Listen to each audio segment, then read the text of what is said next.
Hey, it's Grandpa Jim. Welcome to Motivation Central Station. Today I want to talk to you about a couple of things. Expectations. Today is a holiday, and so I want to talk about having low expectations, high expectations, long-term relationships. I've been in a very long-term relationship. Me and my wife got married very young. She came from, she lost both her parents by the time she was age 7, and her parents died of different causes. Her father had a heart attack, and then her mother died of leukemia. And then I grew up in, not the best circumstances. I would counsel in a part of Milwaukee. It's the 53206 zip code, and sometimes national TV stations will come here and do stories on that area because it's so poverty stricken. It's 90% African American, the poorest people in the state. And they used to say to me, like, "What are you doing here?" And I'd say, "Well, I have addiction and depression, so."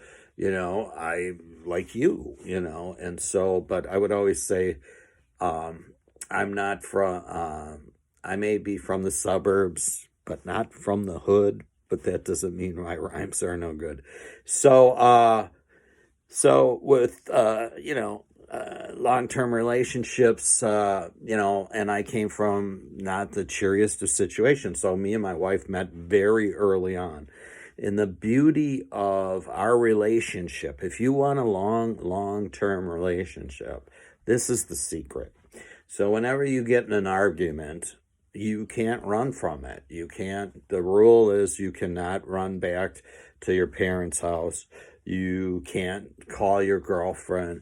You need to just work it out, and sometimes one partner is going to be a little quiet, and maybe you're going to be quiet. But at the end of the day, you just try to, bring it all back together, So if it's about dealing in feelings too. I would say this, like, we're almost married 40 years now. And, is that you can't, just, you know, expect something too fast either. Like, sometimes you got to work through these bumps and grooves, and I think today, we had nowhere to go. That was our solution. So she had no parents to go to, she had no home to go to.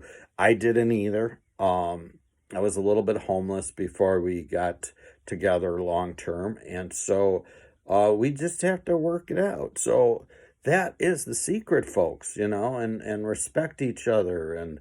And so then I wanted to move on to something called the Wellness Wheel, which I talk about. That's what Motivation Central Station is all about. And that is moving your life forward constantly. So I like to talk about the Wellness Wheel. These Wellness Wheels are on Google Images, and you can just punch them in the search box and just type in Wellness Wheel. It'll bring it up, and it'll bring up different wellness wheels with various dimensions of your life. Some of these dimensions will be 6, some will be 8, some might be 16, but I tend to work off of a wellness wheel that is 8. So I like to talk about your social life, your recreation. Are you doing enough fun stuff? Your emotional stuff, your social part of your wheel, your intellectual, your career, that sort of thing. But today, because it is the holiday, I would like to talk about,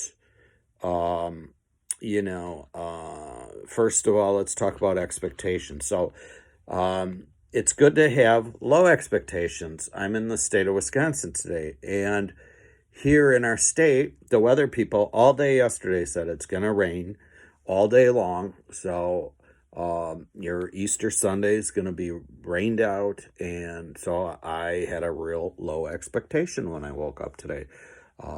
if I turn the camera around right now, you would see that there is no rain and there's a little bit of sun breaking through the clouds. And so I feel really great about that, right? So today, with being a holiday, I think a lot of people put a lot of expectations on mom, dad, grandma, child. Like I'm gonna go there, and I hope they have a conversation with me, or this or that. So if we try not to plan and let life just kind of unfold on its own, I think we find ourselves much happier. And the other side of that equation is, instead of thinking, what can they bring to me? Try to think about, what can I bring to them, right? What kind of conversations can I have, and how's their job going? How is their new pet, or etc.? Kind of have your gun loaded on, some questions to make them feel that you care about them. So I think that's important. And then with people in recovery and mental health today too, I remember going to a party. It was a Thanksgiving party, and some of my relatives were really getting drunk, and so I didn't know how to handle that. I was very early in recovery, and when I came back to town, my sponsor, a person I was working with at that time, he's like, hey, number one, with holidays, just think of them as the day of the week. So we know today is Easter Sunday, but we're just going to think of it as Sunday. And that way our expectation is low, So, anything after that becomes a bonus, So then I felt like I was trapped in this house all day. And, the guy that was helping me out to navigate through recovery said, you could have got up, took a walk from there, could have just got in your car and left if it's way too much, or pick up your phone and call somebody. So the next time I got together with those people, I was in a bar, and I was not drinking or doing anything like that. But I remembered that guidance. And so I did step out, and it was very helpful to connect with somebody that's going down the right path. There's an interesting experiment out there that the University of Virginia did. And what they did in the experiment is they gave a student at the bottom of a steeper incline, they gave them a backpack and had them, put it on, probably weighed 10, 15 pounds, and then walk up this hill.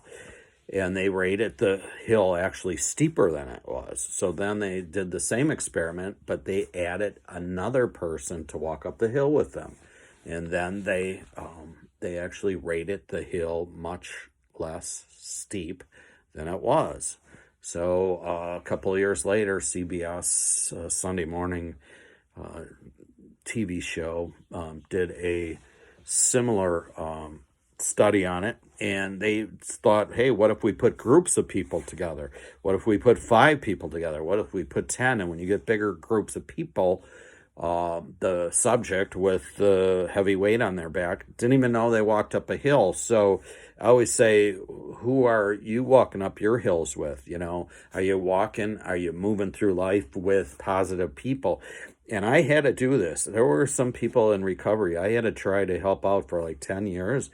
And I just realized after 10 years that nothing had changed. They kept falling back in their disease. And I thought, I'm not the person anymore after 10 years of trying. So I had to move on, and I had to, put up some boundaries and say, I can't have you in my circle anymore. I'll see you at recovery meetings and that sort of thing, but I cannot do that. And since then, actually, that next year, my life really thrived in my business area because I didn't have 2 people calling me with negativity every day and draining my batteries, So then I want to talk about emotions today, and the emotional part of your wellness wheel. Today, you might get a lot of negative emotion. You might be angry at family situations because your expectations might be too high. But do you have a go-to person? Do you have a friend you can call? Do you have somebody in recovery you can call and talk about it? And don't wait, don't sit on it. I think for recovery, I like to always say that people are like teapots, so whatever is bothering you, you need to release that. We don't need that anger and rage to build up. No, we got to let it out. And then, it doesn't fill our sail up like a sailboat. We don't get too much wind in it and moving too fast. No, we're letting it out and we're kind of cruising through life a little bit slower. So, that's a good strategy for you. Or maybe, I know some people have a little something written on their hand, like to remind them to relax. Easy does it. Take it slow. And then I think coming into after today's holiday, coming in, maybe think about the environmental part of your wheel, because some of us are still going to be home on, the beginning of the work week. And so, are you living in a safe neighborhood first, right? And that could be a goal for you. I'm not in a safe neighborhood. I want to live somewhere that's a little more, safe and secure. And if you are living in a safe, secure thing, what about, working on cleaning up that drawer, that silverware drawer that's just been bothering you? And, tackling one little thing at a time. And that's how we meet our major goals. So say my goal is to clean the whole house. Well, if I would try to do that all at once, it'd be so overwhelming. So I'm just going to take it piece by piece, little by little. And then, so anyway, I just wanted to make it kind of short and kind of brief today.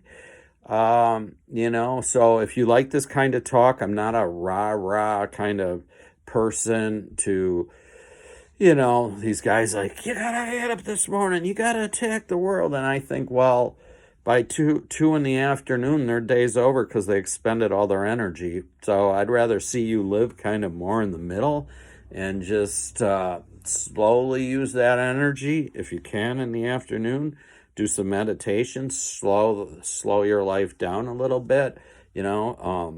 At my age, I get a little pain in my body, so I get to put my feet up for 20 minutes, clear my head, and start over. And I got a fresh set of eyes and that too. So, your goal might be to clean the whole house, but just small steps will get you there. So don't ever get discouraged. Today's a wonderful day, to bring a spirit of joy to other people and to, put a smile on your face. And so, hey, thanks for hanging out with Grandpa Jim. Don't forget, I have a podcast out there called Motivation Central Station, Empowerment with Grandpa Jim. And so, hey, thanks for hanging out with me. And hopefully I'll be doing another one of these broadcasts in just a couple of days or so. So, hey, love you all and have a wonderful day.